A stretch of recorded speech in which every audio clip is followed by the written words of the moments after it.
North Carolina, Wilmington says he was in the middle of a summer workout when it happened. So I'm looking down, just catching a breath, and I start hearing shouting.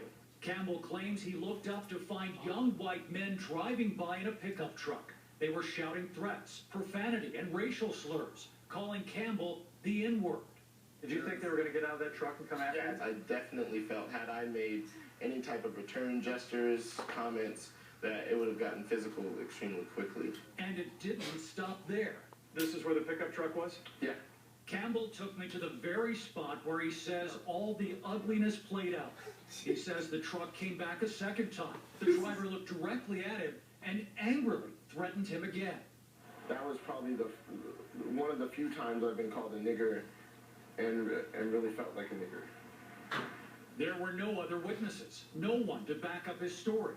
The men drove off, he says, leaving Campbell with little to do but call the campus police and try to sort out what happened. But one thing Brent Campbell did not do through all of this was get angry. He decided almost immediately that if these men are caught and if they are students, he does not want to see them expelled.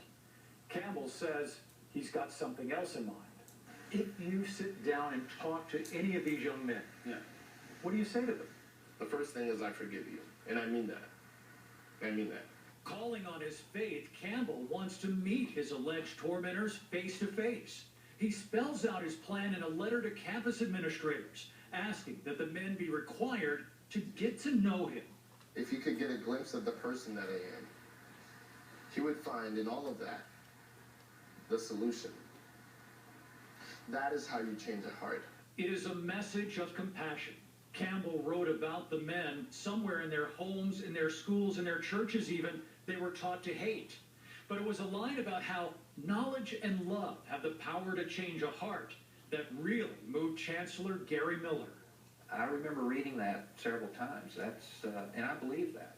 So Miller sent his own letter to the entire campus about a deplorable racial incident and a student who responded with grace and openness. Hate, bitterness, anger like this, that grows in the dark. And so the hope is that I get to shed some light on that. The men have not been found, and the investigation continues. Campbell prepares to return to classes for his senior year with a life lesson he plans to share with others. David Mattingly, CNN, Wilmington, North Carolina.